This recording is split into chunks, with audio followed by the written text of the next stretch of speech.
Minasan, konnichiwa, genka desu ka? For today's mini vlog nga ay may kasama ako diyang data. Sasama daw siya sa pagbablog ko kaya ayun, pinagbigyan ko na. Anak nga pala yun ng aming kapitbahay, pinakamaaga naming customers everyday.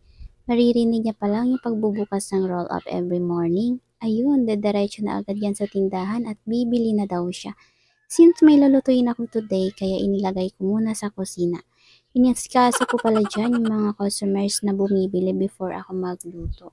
Ayun na nga at malapit na ako matapos. Tama na ang exposure. Baka maging artista pa tayo dyan. Ang aga ko today, mga past 6 AM nga pala ako pumasok kasi nga may gagawin pa ang mga kapatid ko. Kaya ako muna yung magbabantay. Baka iniisip nyo ako na naman nakakain ng paninda. For the content lang talaga yun, kaya ko siya naisip gawin. Fast forward nga, sakto din dahil may maagang naglako ng isda. So, napabili na din ako. Dilis nga pala to. Tinanggalan ko na rin pala to ng tinik at nilinis ng mabuti. Menikos-mekos ko lang ang pagtimpla dyan.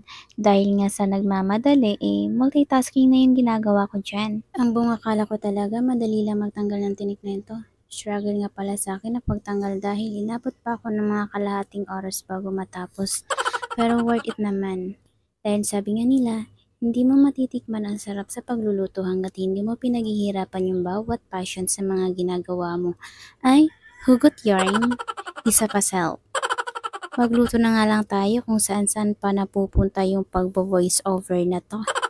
Dali-dali nga pala ako dyan nagpainit ng kawali. Syempre, sinamahan na rin ng mantika. Pinaglalagay na yung ginawa ko kanina. Medyo nagre-reklamo na rin kasi yung tiyan ko dyan. Mga past 9 AM na ay hindi pa rin ako kumakain ng almusal. Pero ngayon lang talaga nangyari to. Bukas nga back to normal ulit tayo.